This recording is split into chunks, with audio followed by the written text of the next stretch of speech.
नमस्कार दोस्तों, आज की कहानी एक इमोशनल कहानी है। पार्वती जी जल्दी जल्दी घर का काम निपटाकर बैंक के लिए चल दी। उन्हें आज पूरी उम्मीद थी कि आज तो पेंशन जरूर ही मिल जाएगी। लेकिन जैसे ही बैंक के गेट पर पहुंची, सिक्योरिटी गार्ड ने कहा, माँ जी आज आप फिर से आ गई। मैंने आपको कहा था ना कि इस महीने पेंशन देर से आएगी, अभी पेंशन नहीं आई है। पार्वती जी बहुत ही मिन्नतें करके मैनेजर के कमरे तक जाती हैं और बोलती हैं, साहब मैं बहुत दिनों से चक्कर काट रही हूँ, मेरी पेंशन नहीं आई है। उसकी आवाज़ सुनकर मैनेजर चौंका। मैनेजर ने कहा, अरे माँ जी आप बाहर पता कीजिए ना।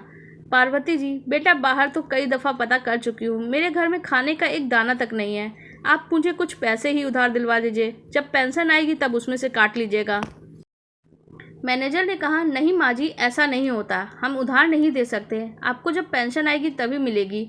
मैनेजर का रूखा सा जवाब सुनकर पार्वती जी बाहर आ गई और घर की तरफ चल दी। चलते चलते वो बहुत ही थक गई थी तो एक बंद दुकान के बाहर बैठ गई। पार्वती जी ने सामने देखा, एक रेस्टोरेंट था जिसे देख के उन्हें कुछ याद आया। 5 साल पहले उनका बेटा अंकित उन्हें इसी रेस्टोरेंट में पार्टी देने लाया था जब उसकी पहली बार नौकरी लगी थी। इन 5 सालों में कितना कुछ बदल गया। नौकरी लगने के 2 साल बाद ही अपनी पसंद की लड़की से शादी कर ली और उसके 1 साल बाद ही दोनों कनाडा के लिए चले गए। पहले कभी कभी उसका फ़ोन आ जाता था, कभी 1 बार 2 बार पैसे भी भिजवा देता था, लेकिन पिछले 1 साल से पार्वती जी को उसकी कोई खबर तक नहीं। पार्वती जी की आंखों से टप टप आंसू बह रहे थे। उन्हें लग रहा था काश मरने से पहले एक बार अंकित को ही देख पाती। यही सोचकर बहुत देर तक उस रेस्टोरेंट को देखती रही, जैसे अभी उनका बेटा आएगा और उन्हें वहाँ से ले जाएगा। इसी उम्मीद से वो वहाँ बैठी रही। तभी उनके पास एक छोटी सी लड़की आती है। वो लड़की बोलती है, माँ जी एक गुब्बारा ले लीजिए अपने बच्चों के लिए। माँ जी को रोता देख वो उनके पास ही बैठ जाती है। लड़की बोलती है, माँ जी आप रो क्यों रही हैं? लड़की से पार्वती जी बोलती हैं, कुछ नहीं बेटा, मुझे माफ़ करना, मेरे घर में तो कोई बच्चा ही नहीं है जिसके लिए मैं गुब्बारा ले लूँ। लड़की बोलती है, नहीं माँ जी, पहले आप बताइए आप रो क्यों रही थी? वह लड़की जिद करके जैसे बैठ गई। पार्वती जी ने उसे अपनी सारी बात बता दी। यह सुनकर वो लड़की बोली, माँ जी आप कहीं मत जाना, मैं अभी आती हूँ। वो लड़की सिग्नल पर खड़े और बच्चों के पास गई और उनसे कुछ बात करने लगी। कुछ देर में वो लड़की वापस आती है, उसके साथ कुछ और बच्चे थे। वो बोली, लड़की, माँ जी हाथ आगे करिए। पार्वती जी ने जैसे ही हाथ आगे किया, उनके हाथ पे कुछ रख दिया और मुट्ठी बंद कर दी। पार्वती जी ने आश्चर्य से देखा, जब उन्होंने मुट्ठी खोली तो उसमें कुछ नोट और सिक्के थे। अभी इतनी ही कमाई हुई है माँ जी, कल से हम सब अपनी आधी आधी कमाई आपको दे देंगे, और जब तक आपकी पेंशन नहीं मिल जाती। पार्वती जी ने कहा, नहीं बेटा, मैं ये कैसे ले सकती हूँ, ये सब तो तुम्हारी मेहनत के पैसे हैं। लड़की ने कहा, क्या मैं आपकी बेटी होती तो ऐसे आपको भूखे मरने देती? माँ जी आप ये पैसे रखो, मैं आपके साथ आपके घर चलती हूँ। कल से आपको कहीं जाने की ज़रूरत नहीं है, आपके घर में मैं पैसे पहुँचा दूँगी। अपना सगा बेटा उन्हें बेसहारा छोड़ गया था, और जिन बच्चों को हर सिग्नल पे हम तिरस्कार की नज़रों से देखते थे, वे ईश्वर की तरह हमारी मदद करने आ गए थे। पार्वती जी ने कहा, बेटा तुम हो कौन? मैं तुम्हारा नाम तक नहीं जानती।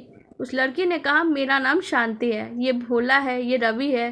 धीरे धीरे सबके नाम गिनाने लगी।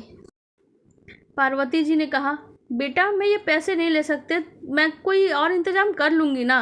तब उस लड़की ने कहा, माँ जी हम सब अनाथ हैं, यहीं सिग्नल पे कुछ सामान बेचकर गुजारा करते हैं, और पास में ही हमारी झुग्गी है, वहीं पे रहते हैं। पहले तो भीख मांगते थे, फिर कुछ पैसे जोड़े और कुछ कुछ सामान बेचना शुरू कर दिया। अनाथ बच्ची ने कहा, अभी मुझे अपनी बेटी कह रही थी और तुम कह रही हो फिर तुम अनाथ हो? नहीं बेटा, तुम अनाथ नहीं हो, तुम सब मेरे घर चलो, आज से वहीं रहना, वैसे भी तो मैं अकेली ही रहती हूँ।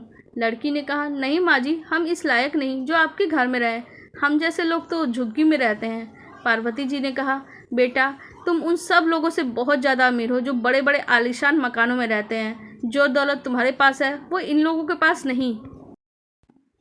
उस लड़की को और उसके साथ जो बच्चे थे खाना पीना का सामान लेकर आए। पार्वती जी ने घर में खाना बनाया, सबने मिल के खाना खाया।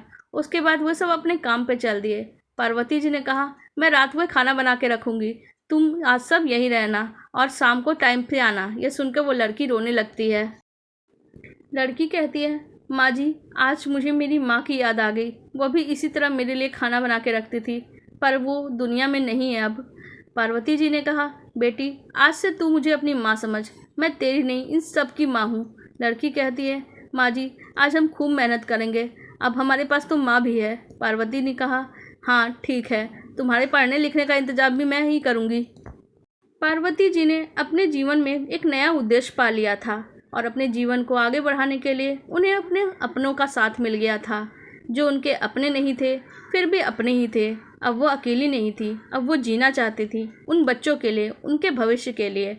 पार्वती को जीवन का नया उद्देश्य मिल गया था। आपको ये कहानी कैसी लगी आप कमेंट सेक्शन में ज़रूर बताएं। साथ ही वीडियो को लाइक कर दीजिएगा और हमारे चैनल को भी सब्सक्राइब कर लीजिएगा। धन्यवाद।